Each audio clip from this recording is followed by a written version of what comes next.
নমস্কাৰ, মই পাল শইকীয়াই পুনৰ এটি নতুন ভিডিঅ' লৈ আপোনালোকৰ মাজলৈ আহিছোঁ। আজি ভিডিঅ'টোৰ বিষয়বস্তু হৈছে মুখ্যমন্ত্ৰী উদ্যমিতা ফৰ্মখন মই কেনেধৰণে পূৰণ কৰিছোঁ তাৰ ওপৰতে আজি ভিডিঅ'টো প্ৰস্তুত কৰা হৈছে।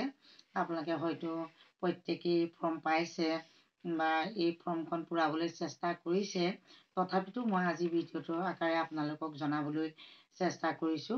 আপোনালোকে প্ৰথমৰ পৰা শেষলৈকে চাই থাকিব। বহুত দিন মই ভিডিঅ' দিয়া নাই, মই কৰ্মব্যস্ততাৰ কাৰণে অকণমান মই ভিডিঅ'ৰ পৰা বিৰত আছিলোঁ। সেয়েহে আজি ভাবিলোঁ এই ফৰ্মখনৰ ওপৰতে আজি ভিডিঅ'টো প্ৰস্তুত কৰোঁ। সেয়েহে মই ফৰ্মখন পূৰাই আপোনালোকক মই ভিডিঅ'টোৰ আকাৰে দেখাবলৈ চেষ্টা কৰিছোঁ। আপোনালোকে প্ৰথমৰ পৰা শেষলৈকে চাই থাকিব আৰু যদি কিবা বুজি নাপায় তেতিয়াহ'লে মোক কমেণ্ট কৰি জনাবচোন, মই আপোনালোকক ক'বৰ কাৰণে চেষ্টা কৰিম। আহকচোন মই উদ্যমিতা ফৰ্মখন কেনেকৈ পূৰণ কৰিছোঁ আপোনালোকক দেখাওঁ। আত্মসহায়ক গোটৰ সদস্যাগৰাকীৰ নাম আপোনালোকে প্ৰথমতে দেখিছে। আত্মসহায়ক গোটত থকা সদস্যাগৰাকীৰ নাম মই এনেধৰণে লিখিছোঁ, বৰফলা লিখিব। যদি আপোনালোকে অসমীয়াত লিখোঁ বুলি ভাবে তেতিয়াহ'লে কোনো কথা নাই, কিন্তু নামটো সম্পূৰ্ণকৈ ধৰিব পৰাকৈ লিখিব। গোটৰ নামটো আপোনালোকৰ কি সেই গোটৰ নামটো লিখিব। গোটৰ MIS কোড নাম্বাৰ, এতিয়া যিহেতু লোকৰ ওচৰত এটা নতুন নাম্বাৰ আহিছে, সেয়েহে সেই গোটৰ যিটো নতুন নাম্বাৰ আহিছে সেই গোটৰ লোকচত অন্তৰ্ভুক্ত MIS কোডটোহে আপোনালোকে ব্যৱহাৰ কৰিব। যিহেতু আগতে যিটো ৰেজিষ্ট্ৰেশ্যন নাম্বাৰ বুলি আপোনালোকৰ আছিলে, সেই ৰেজিষ্ট্ৰেশ্যন নাম্বাৰটো কেতিয়াও ব্যৱহাৰ নকৰিব। যদি আপোনালোকে সেই আগৰ নাম্বাৰটো ব্যৱহাৰ কৰে তেতিয়াহ'লে সেই ফৰ্মখন সম্পূৰ্ণৰূপে ভুল হ'ব। আপোনালোকে এই নাম্বাৰটো পালেহে শুদ্ধ আৰু সঠিককৈ এই নাম্বাৰটো লিখিব।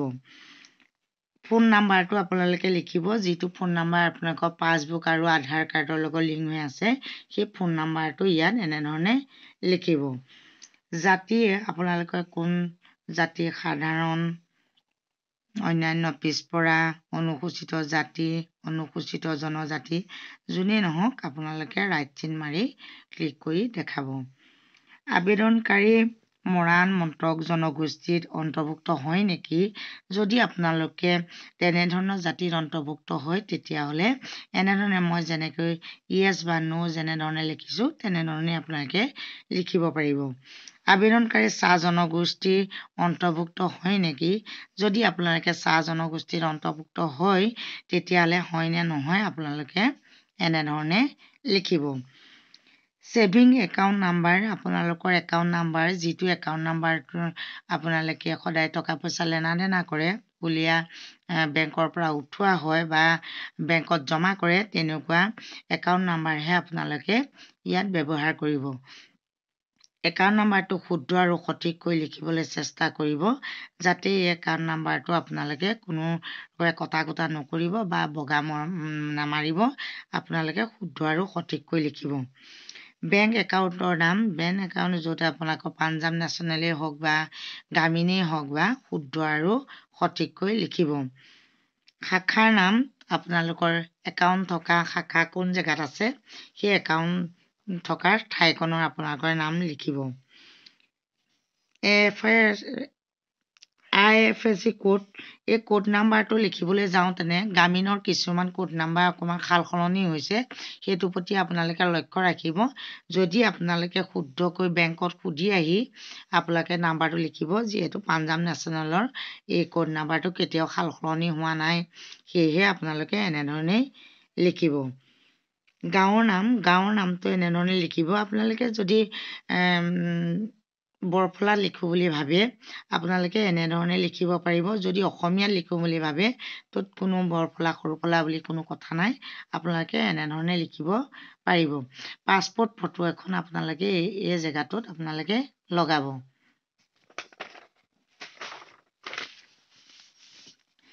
গাঁও পঞ্চায়ত বা গাঁও উন্নয়ন সমিতি এই আপোনালোকৰ গাঁও পঞ্চায়ত ক'ত পৰে আপোনালোকে এনেধৰণে লিখিব। উন্নয়ন খণ্ডৰ নাম, যিহেতু আমাৰ মাজুলী হয় সেয়েহে আমি মাজুলী লিখিছোঁ। জিলাৰ নাম, জিলা আমাৰ মাজুলী হয়, আমি মাজুলী এনেধৰণে লিখিছোঁ। বিধানসভা সমষ্টিৰ নাম বিধানসভা সমষ্টি আগতে মাজুলীৰ ৯৯ নং আছিলে, এতিয়া ৯৮ নং হৈছে। সেয়েহে আপোনাৰ কিছুমানে খৰধৰকৈ পুৰাওঁতেনে হয়তো আগৰ নাম্বাৰটোকে দিব, কিন্তু কেতিয়াও নিদিব, সেইটো এতিয়া ভুল হ'ব। সেয়েহে নতুনকৈ ৯৮ নং মাজুলী বুলি আমি লিখিছোঁ, আপোনালোকেও তেনেধৰণে লিখিব। ফটোযুক্ত ভোটাৰ পৰিচয় পত্ৰ আপোনালোকে ভোটাৰ আইডি নাম্বাৰটো যিটো নাম্বাৰ আছে সেই নাম্বাৰকেইটা এনেধৰণে বহুৱাব। ভোট কেন্দ্ৰৰ নাম ভোট কেন্দ্ৰৰ নামৰ ক্ষেত্ৰত কিছুমান ভোটগ্ৰহণ কেন্দ্ৰ সালসলনি কৰা হৈছে, আপোনালোকে ভালধৰণে সুধি পুচি ল'ব, যিহেতু কিছুমান স্কুল এল পি স্কুলবিলাক এম স্কুলৰ লগত জাপি দিয়া হৈছে, এতিয়া হয়তো সালসলনি হৈছে। সেয়েহে আমাৰো তেনেধৰণে সালসলনি হোৱাৰ কাৰণে অৰুণোদয় এম ই স্কুল আমাৰ দিয়া হৈছে। আগতে আমাৰ এল পি স্কুল আছিলে। ভোটগ্ৰহণ কেন্দ্ৰৰ নং এই নংও সালসলনি হৈছে, আগতে ২৮ নং আছিলে, এতিয়া 89 নং হৈছে। সন্তানৰ সংখ্যা যিহেতু এই ফৰ্মখনৰ গৰাকী সন্তান কন্যা সন্তান দুগৰাকী হয়, সেয়েহে 2 লিখা হৈছে এনেধৰণে।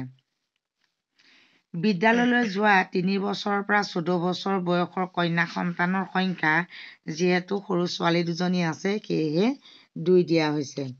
বিদ্যালয়ত কন্যা সন্তান নামভৰ্তি কৰোৱা হৈছে নে নাই, যদি হৈছে য়েছ বা নো দিব। অনিমিত বৃক্ষ আন্দোলন ৰোপণ কৰা গছপুলিকেইটা জীয়াই আছেনে আৰু ডাঙৰ হৈছেনে? এই সদস্যাগৰাকী গছপুলিটো মৰিলে, যিহেতু সেই ঠাইতে পুনৰ গছপুলি ৰোপণ কৰা হৈছে, সেয়েহে যদি নহয় সেই ঠাইত নতুন গছপুলি ৰোপণ কৰা হৈছেনে বুলি প্ৰশ্নটো সুধিলত আমি য়েছ বুলি দিয়া হ'ল, হয় যে আগৰ পুলিটো মৰাৰ কাৰণে আমি পুনৰ আকৌ নতুন গছপুলি ৰোপণ কৰা হৈছে। 2021 চনৰ আগতে লোন মাইক্ৰ'ফাইনেন্স ঋণৰ বাহিৰে আত্মসহায়ক গোট, গ্ৰাম্য সংগঠন, মণ্ডল সংগঠনৰ বেংক বা আন কোনো বিত্তীয় প্ৰতিষ্ঠানৰ পৰা লোন লোৱা যিকোনো ঋণ পৰিশোধ কৰা হোৱা নাই নেকি? যদি আপোনালোকে কোনোবা গোটই হওক, মণ্ডল সংগঠনেই হওক, গ্ৰাম্য সংগঠনেই হওক, বেংকেই হওক, ক'ৰ পৰা ঋণ লৈ পৰিশোধ কৰি আছেনে বা লেনদেন কৰি আছেনে, যদি আছে আপোনালোকে য়েছ বা নো, যদি আছে য়েছ দিব আৰু যদি নাই তেতিয়াহ'লে নো দিব। পুঁজিৰ দ্বাৰা সংগ্ৰহ কৰিবলগীয়া অৰ্থনৈতিক কাৰ্যকলাপ যদি আপোনালোকে এই 10,000টো উদ্যমিতা ফৰ্মত যিহেতু আপোনালোকক 10,000 টকা দিয়া হ'ব, সেই টকাটোৱে আপোনালোকে কি কৰিম বুলি ভাবিছে, যে গৰু পালন বা ছাগলী পালন বা ফিছাৰী মাছৰ পালন, এনেধৰণে যি লিখোঁ বুলি ভাবে আপোনালোকে এই ফৰ্মখনত এনেধৰণে মই গটাৰি লিখিছোঁ, আপোনালোকে যি ইচ্ছা হয় বা এগ্ৰিকালচাৰে হওক, যি ইচ্ছা হয় তাকে লিখি ৰাখিব।